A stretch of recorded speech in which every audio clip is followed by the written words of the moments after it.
Mengubah gaya hidup dari yang terbiasa hidup mewah menjadi lebih sederhana, bahkan harus lebih hemat, bukanlah hal yang mudah bagi kebanyakan orang. Ada perasaan terbatas dan juga malu di hadapan teman-teman. Akan tetapi, kadang-kadang situasi menuntut kita untuk meninggalkan gaya hidup lama.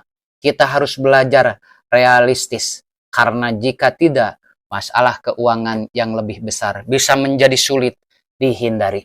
Walau terasa sulit, keinginan untuk mengubah gaya hidup perlu didukung agar lebih mudah dalam beradaptasi. Coba tanamkan 6 pola pikiran berikut ini. Sebelum ke materi selanjutnya, bagi yang like dan share, saya doakan semoga sehat selalu dan rezekinya semakin lancar. Pertama, hemat bukan berarti miskin. Keputusan untuk mulai berhemat adalah langkah yang diambil agar terhindar dari kemiskinan. Mungkin tabungan sudah mulai berkurang, tetapi selama masih ada yang bisa diselamatkan, lakukanlah. Bahkan jika jumlah tabungan masih cukup, jangan tunda keinginan untuk mengubah gaya hidup. Lebih baik beralih dengan kesadaran sendiri daripada harus dipaksa ketika tidak ada lagi uang di tangan. Kedua, memang selalu ada yang harus diprioritaskan dalam hidup ini. Memutuskan untuk mengubah gaya hidup menunjukkan bahwa kamu paham apa yang perlu diprioritaskan saat ini. Apakah itu untuk rencana memiliki rumah sendiri, memulai berkeluarga, atau menabung demi pendidikan anak. Kamu tak bisa lagi hanya bersenang-senang dan fokus pada diri sendiri. Seiring bertambahnya usia, tanggung jawab pun ikut bertambah. Jadi jangan abaikan pentingnya menetapkan prioritas dalam hidupmu.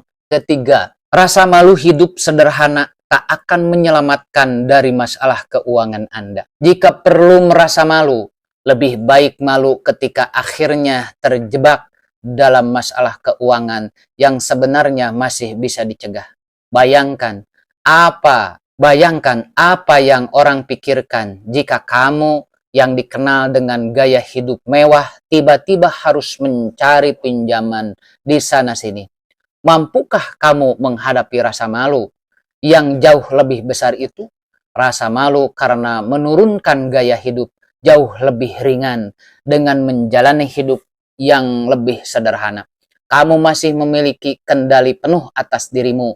Kendali itu akan hilang begitu hari-harimu hanya dihabiskan memikirkan cara membayar utang dan mencari pinjaman baru. 4. Makin sedikit yang kamu butuhkan, bukankah makin baik? Salah satu mengartikan semakin kaya berarti semakin banyak kebutuhan. Justru orang kaya sebenarnya adalah mereka yang kebutuhannya paling sedikit.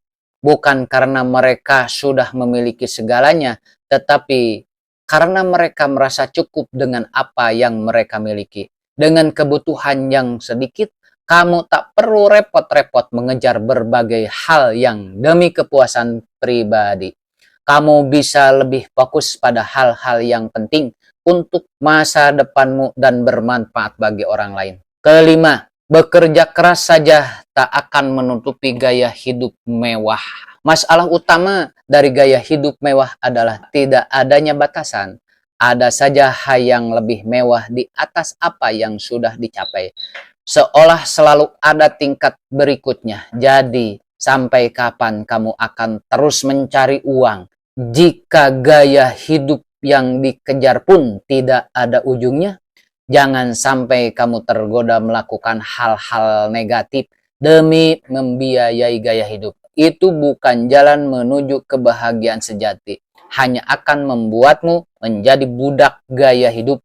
Bekerja keras hanya untuk segala kehabisan hasilnya. Bekerja keras hanya untuk segera menghabiskan hasilnya. 6. Mengantisipasi masa depan adalah langkah yang sangat bijak. Sebaiknya mengabaikan potensi bahaya di masa depan adalah ciri orang yang tak berpikir jauh. Semakin kamu menggunakan akal sehat, semakin bisa kamu membayangkan kemungkinan terburuk yang bisa terjadi di masa depan. Akan tetapi, berbeda dari orang yang hanya takut, kamu akan mengambil langkah pencegahan. Orang yang paling beruntung adalah mereka yang masih punya tabungan saat masa sulit datang.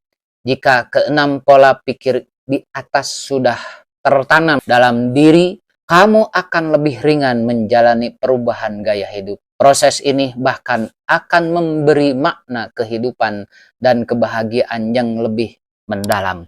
Itulah yang bisa saya sampaikan. Semoga isi video ini bisa bermanfaat untuk kita semua, umumnya untuk bangsa Indonesia tercinta ini.